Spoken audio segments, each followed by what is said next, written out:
Kiki continues to save K-pop. And you know what? I tried to tell people. I tried to warn people. Like a town crier heralding the apocalypse, I tried to warn people of Kiki's inevitability, and they called me crazy for it. Looking back just a little bit, there's something about Kiki's debut that is compelling on its own. Mainly, I think because of how conceptually thorough it was. Everything they did had texture to it, whether it was visual, sonic, even tonally, throughout the whole album. The leading concept, Uncut Gems, translated some of that poetic jaggedness into the roughness of the song's beats.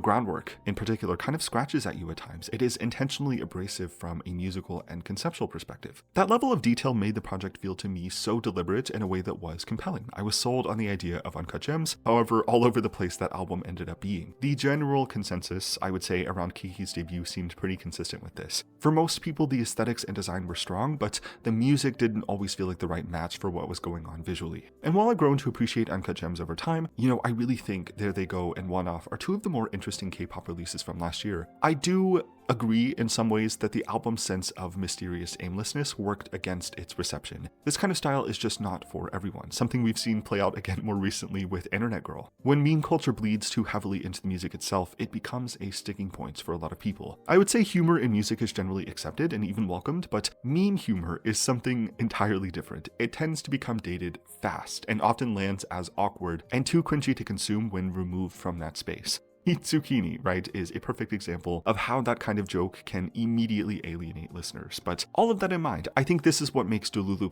all the more interesting. There are smarter ways to approach this territory, and the way this comeback commits to a singular and intuitive enough idea is genuinely remarkable all on its own. Really, I think the smartness of this album's composition succeeds at maintaining intrigue where the debut album did not for a lot of people. On first impression though, Dulu as a title to an album reads as the kooky, quirky kind of unserious. It seems to signal a continuation of Kiki's flirtation with meme culture. Dulu is a word that usually carries a self-aware edge, sometimes heartbreakingly cringy when in the wrong hands, but overall it's a shorthand for being delusional, living in a fantasy, or being in denial about something, or being willfully detached from reality. Right? But what's ultimately interesting to me is how this album defines that meaning without having to say much about it. Rather than treating delusion as a joke or a meme, Dulu leverages the term in a surprisingly highbrow way, tying directly into the title track's message about starting over and choosing who you want to become. There's an implicit argument you get by the end of this album that reinventing yourself, carving out a path that hasn't already been laid out, does require a certain degree of delusion. You have to believe in a version of yourself that doesn't exist yet in order to press forward to a reality where that does exist, right? And so Dulu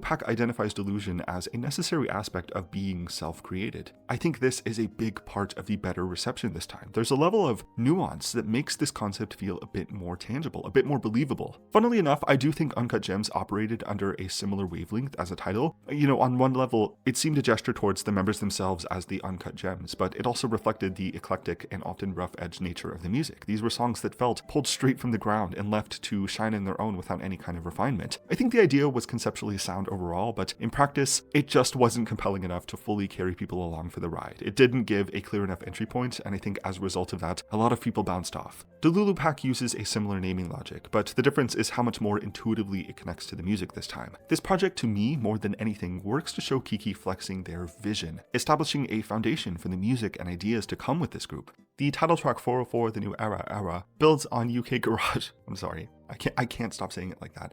The title track 404, New Era, builds on UK Garage and UK House. London Noise, of course, delivers steady 4-on-the-floor pulses layered with bouncy synths and evolving bass lines. The repetition creates a very nice groove that carries on this narrative of stepping into a new era. The song uses subtle shifts in texture to mirror these lyrical ideas of transformation. Once again, the focus on house music specifically for this type of narrative feels so thoughtful and smart from the get-go. House music embodies reinvention. When disco was declared dead, when the mainstream stopped serving the communities who created dance floors in the first place, out of that came a new operating system. Online, a 404 error indicates that the server cannot find the requested webpage. It means the browser is connected to the server, but the specific URL you have is broken or has been deleted or is moved somewhere else. It's no longer accessible. In dance music history, that same kind of removal often becomes a cause for invention, to build a metaphorical new webpage out of something that has been taken away from you. 404 places its concept inside of this lineage, shaping its ideas immediately about starting a new era through sound alone. I think voice also plays a central role in how the title track builds its environment. Most of the song is spoken word with specific chorus moments in a lower register that I would say gesture towards ballroom commentary. These vocal inflections sound a lot like the cadence of commentators who guide energy on the dance floor.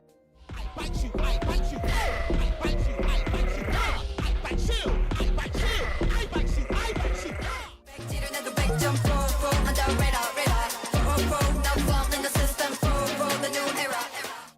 may be reaching a little bit with this comparison, but at the very least, I think the vocal approach draws from the function of ballroom commentary. It works to energize the track and positions us as the listeners inside of this space. It defines how we inhabit the beat, right? Guiding attention and momentum in ways familiar to club and ballroom settings. And to put all of it quite plainly, I think this is it. There is vision and there is intention in this song. What ultimately distinguishes 404 New Era is Kiki's willingness to treat genre as meaning. What a novel concept in a year like 2026, sorry. The group approaches house with some level of understanding of its cultural function and historical weight. That degree of attentiveness, right, signals such a real promise for this group. The same kind of potential that I saw at their debut, but a lot more palatable this time. So much more focused. If Kiki continues to build concepts with this level of care, they really stand to become such a compelling example of how hungry audiences are for thoughtful and ambitious pop music. Dulu Pack feels like this group flexing their muscles and getting ready to lay down some serious groundwork for the industry ahead.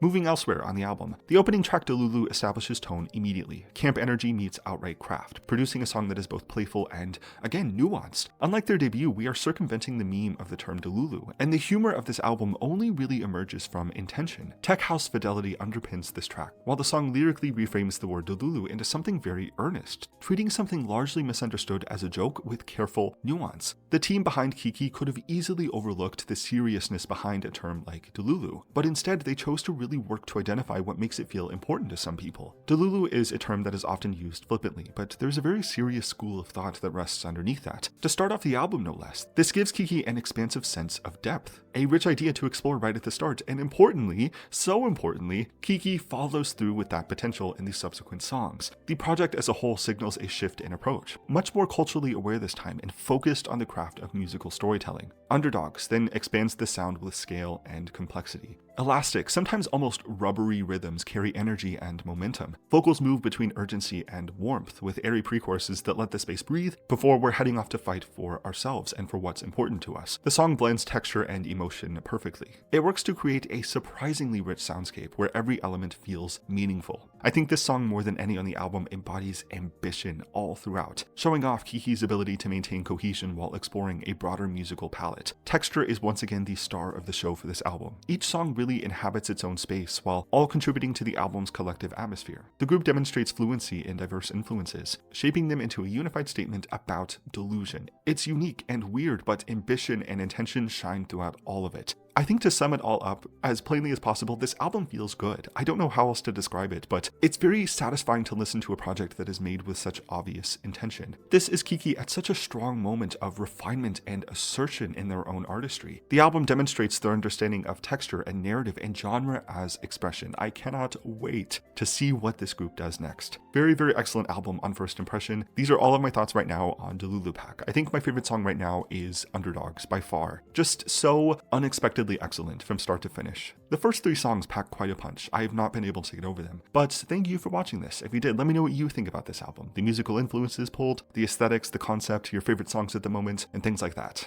Yeah, thanks again for watching. Subscribe if you want to, and I will see you next time.